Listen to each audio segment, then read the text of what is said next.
ಏನಾಯ್ತು ಮೇಡಮ್ ಯಾಕೆ ಹಿಂಗ್ ಹೇಳ್ತಾ ಇದೀರಾ? ಸರ್ ಏನ್ ಸರ್ ಹೇಳೋದು ನೋಡಿ, ಎಲ್ಲ ಹೊಲಗಳ ಸಾಲ ಮಾಡಿ ಹಾಕ್ಸಿದ್ದೆ ನಾನು, ಎಲ್ಲ ದನ ಕರುಗಳು ಬಂದು ಮೇಯ್ಕೊಂಡು ಹೋಗ್ಬಿಟ್ಟೈತೆ ಸರ್. ಅದಕ್ಕೆ ಮೇಡಮ್ ಹೇಳೋದು ಫಿನ್ಸಿಂಗ್ ಹಾಕ್ಸಿ ಅಂತ. ಬನ್ನಿ ಮೇಡಮ್ ಬನ್ನಿ ಮೇಡಮ್ ತೋರಿಸ್ತೀನಿ ನಾನು ಕರ್ಕೊಂಡೋಗಿ.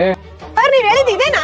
ಹಾ ಇದೆ ಮೇಡಮ್, ಇದನ್ನ ಹಾಕ್ಸ್ಕೊಳ್ಳಿದಿರ ಏನೇನ್ ಉಪಯೋಗ ಐತೆ ಅಂತ ಹೇಳ್ತೀನಿ ಬನ್ನಿ. ಹೇಳಿ ಸರ್. ಒಳಗಡೆ ಯಾವ್ದೇ ತರ ಬೆಳೆ ಬೆಳೆದಿದ್ರು ಕೂಡ, ಯಾವ್ದೇ ತರ ಕಳ್ಳರು ಕಾಟ ಇದ್ರು ಕೂಡ ಈ ತರ ತಂತಿ ಮೆಶ್ ಹಾಕ್ಸ್ಕೊಂಡ್ರೆ ಯಾವ್ದೇ ಕಾಟ ಕೂಡ ಇರಲ್ಲ, ಯಾವ್ದೇ ಕಳ್ಳರು ಕೂಡ ಒಳಗ್ ಬರಕ್ ಆಗಲ್ಲ. ಈ ತರ ತಂತಿ ಕಂಬ ಹಾಕ್ಸ್ಕೊಂಡ್ರು ಅಂದ್ರೆ ಪ್ರತಿಯೊಬ್ಬ ರೈತರಿಗೂ ಕೂಡ ಅನುಕೂಲ ಐತಿ. ಅಂದ್ರೆ ಹಸು ಕರಗಳು ಏನು ಬರಲ್ಲ ಇದನ್ನ ಹಾಕ್ಸ್ಕೊಂಡ್ಬಿಟ್ರೆ. ಮೇಡಮ್ ಯಾವ್ದೇ ತರ ನಾಯಿ ಕೂಡ ಒಳಗ್ ಬರಕ್ ಆಗಲ್ಲ ಮೇಡಮ್, ಯಾವ್ದೇ ಕಾಡಂದಿ ಕೂಡ ಬರಲ್ಲ ಮೇಡಮ್ ಒಳಗೆ. Super sir. ಸರ್ ಇದು ಕಂಬ ಯಾವ್ದು ಸರ್ ಇದು? ಮೇಡಮ್ ಇದು ಕೋಲಾರದಿಂದ ತರಿಸುವಂತ ಕಲ್ಲು, ಹಸಿ ಕಲ್ಲು. ಓಕೆ. ಲಾರಿಯಿಂದ ಎತ್ತಾಕಿದ್ರು ಮುರಿಯಲ್ಲ ಮೇಡಮ್ ಇದು ಕಲ್ಲು. ಕಸ್ಟಮರ್ ಯಾವ ತರ ಹೇಳ್ತಾರೆ ಆ ತರ ಹಾಕೊಡ್ತೀವಿ. ಮೆಶು, ಮುಳ್ತಂತಿ, knotted mesh, wall compound, customer ಯಾವ ತರ ಕೇಳ್ತಾರೆ ಆ ತರ ಕೆಲಸ ಮಾಡ್ಕೊಡ್ತೀವಿ ಮೇಡಮ್. Super sir. ಇದು ಎಲ್ಲೆಲ್ಲಿ ನೀವು ವರ್ಕ್ ಮಾಡ್ತೀರಾ? ಮೇಡಮ್ ಆಲ್ ಓವರ್ ಕರ್ನಾಟಕ ಮಾಡ್ಕೊಡ್ತೀವಿ ಮೇಡಮ್. ಸರ್ ಡೆಲಿವರಿ ಚಾರ್ಜಸ್ ಏನಾದ್ರು ಇದೆಯಾ? ಮೇಡಮ್ A to Z ಒಂದು ಲೋಟ ನೀರು ಕೂಡ ಕೊಡಂಗಿಲ್ಲ ಮೇಡಮ್, ಪ್ರತಿಯೊಂದು ನಮ್ದೇ ಇರುತ್ತೆ ಮೇಡಮ್. ಸರ್ ಇದನ್ನೇನಾದ್ರೂ ಹಾಕ್ಸ್ಕೋಬೇಕಂದ್ರೆ ನಿಮ್ಮನ್ನ ಹೆಂಗ್ ಸರ್ ಕಾಂಟ್ಯಾಕ್ಟ್ ಮಾಡ್ಬೇಕು? ಮೇಡಮ್ ನಮ್ಮ ಆಫೀಸ್ ಬಂದು ಮದ್ದೂರಲ್ಲಿ ಐತೆ, ಕುಣಿಗಲ್ ಐತೆ, ರಾಮನಗರ ಐತೆ ಮೇಡಮ್. ಆಫೀಸ್ ಬರಕ್ಕಾಗಲ್ಲ ಅಂದ್ರೆ ಡಿಸ್ಪ್ಲೇ ನಂಬರ್ ಕಾಣಿಸ್ತಾ ಇರುತ್ತೆ, ಅದಕ್ಕೊಂದು ಫೋನ್ ಮಾಡಿದ್ರೆ ಸಾಕು ಮೇಡಮ್.